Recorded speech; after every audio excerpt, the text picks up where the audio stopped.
white concrete building down there. The official results will be posted on the outside of there if you want to go and check them out from time to time. They are being faxed across from the PA tower. So Sid Streetfield will lead them off this time around. Fred Bidmead, car number 27. 72 Peter Knox, I reckon will go pretty well in this one. Damon Truchet, number 34, I think is our race winner in this event. Down the front straight, they're off and racing, and Sid Streetfield jumps to the lead early. Well, Damon Truchet takes the nose around the outside of three cars and quickly into the back straight into second place. Peter Knox it is in third. Coming up very quickly is Tim Green, car number 13. You can't miss Tim Green's car out there, Grant. He's got those wheels painted up very well. But down the front straightaway, City Streetfield, the back transport, has already opened up a nice little lead, but he's got Damon Truchet just half a car length ahead of him. Peter Knox is back a few car lengths. Tim Green is there. I'm not sure who the other car behind him is. Murray Ivanhoe in car number 24. Who can miss Murray Ivanhoe? Down the front straight they come now. The race leaders, Damon Truchet, car number 34. Will we see the race record fall in this race? Damon Truchet broke the 25 lap record by 15 seconds just 3 weeks ago here at Collie Speedway. Down past the smoke-free WA sign for Damon Truchet. Sid Streetfield in second place. Back then to Peter Knox, Murray Ivanhoe, Tim Green. As they come into the front straightaway, the next car through will be car number 21. And that is Brendan Condren up from Albany. So this is a very closely fought race. There's nothing in it. You make one mistake like City Streetfield did just then, and you'll let a couple of cars go by. Peter Knox is up into second. Streetfield still hanging on to third, but Murray Ivanhoe's on the inside. As they come into the front straight, City Streetfield screws it down tight and comes right up alongside Ivanhoe. You'll tuck down now and try and get on the inside of him. But as we go down the back straightaway, we see Damon Truchet there, Grant, is actually making a bit of a breakaway from the rest of the field. We've got Peter Knox back in second, Murray Ivanhoe, Tim Green. We watch them come into the front straightaway. Oh, Peter Knox has lost it. He's lost it down here on the front straight. He's going to be stuck on the curb. Will it bring the race to a stop? We'll just have to wait and see. Yes, it has. The yellow lights have come on. Whether or not Peter Knox got a bit of a help there or not, I don't know, but he certainly went around very quickly. Yeah, he did go around pretty quickly, Tony, but not for us to call. We'll leave that one up to the stewards. But what a pity for Damon Truchet in a sense, because he'd got a real bolter. And we're talking about lap records being broken. David Lowe had an excellent chance in his race, and I think Truchet, you make the point, he took 15 seconds off the feature race record last time here at Collie, and might have been all set to write his name to the record books for this 12 laps, but that won't be the case. And I think maybe the chief steward's having just a quiet chat to Murray Ivanhoe, just to see what the situation is with Murray. Oh, it's more than likely Christine Stapley will be congratulating Murray on his race so far, because he picked up quite a lot of places out there.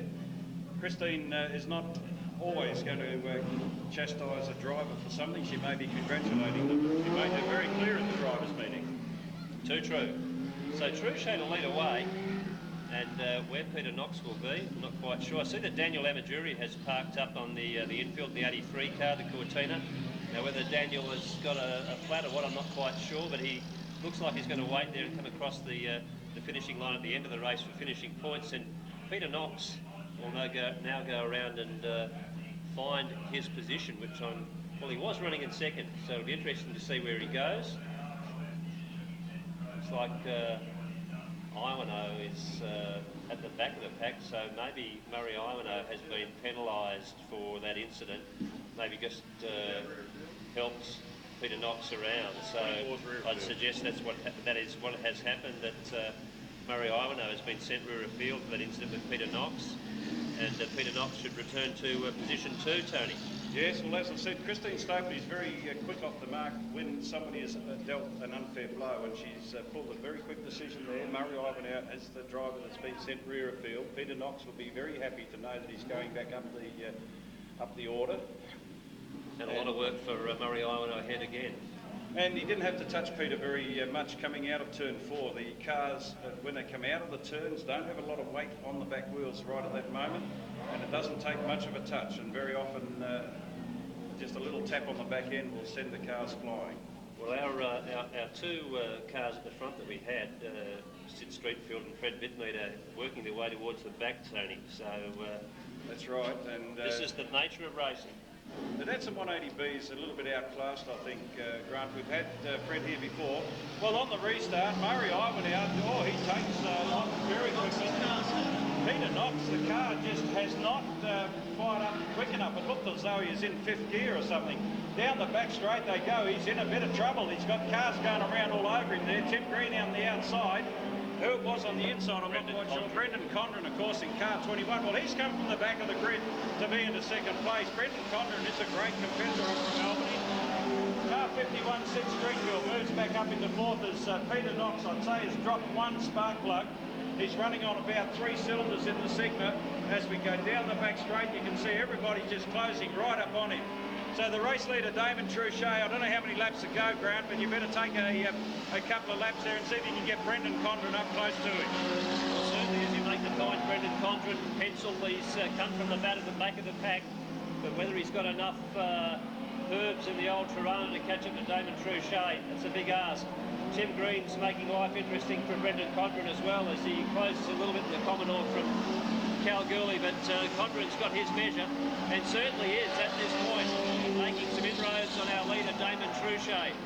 Truchet will know every inch of this track. He's been here so many times, knows the quick way around, but would dearly love to get the 36 points that goes along with winning the event. Meanwhile, towards the back of the pack, Murray Iwano has managed to make his way up to 5th, now begins to work on Sid Streetfield, and perhaps might wake his way to 4th, but beyond that looks pretty difficult as he comes up to the tail of Streetfield, as it looks like we'll soon be heading towards about 2 laps to run. Truchet, meanwhile, in the lead over Condren. Condren getting a little bit closer every time around. And here's Iwano with an outside move on Sid Streetfield, very neatly around the outside in that beautiful little Sigma. Murray Iwano into 4th position at this place. But a huge way to go before he catches up to the 3 in front of him. Yes, 1 to run. Damon Truchet out of Bibra Lake with 1 to run over Brendan Condren from Albany, Timmy Green from Kalgoorlie. Then back to Murray Iwano from Perth, and the 51, the Toronto Sid Streetfield from Margaret River. Down the back straight they go. Half a lap to run for the 34 car.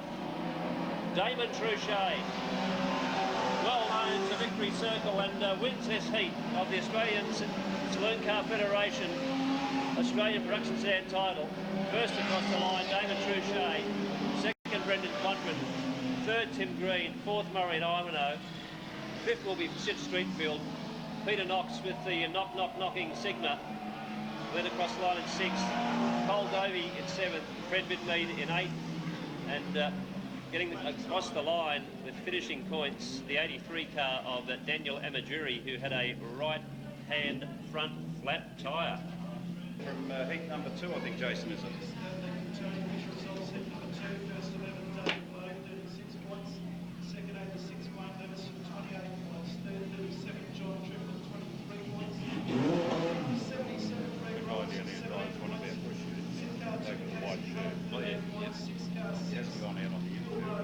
Last week, you wanted to get his mate out in the car with him, chasing the front car.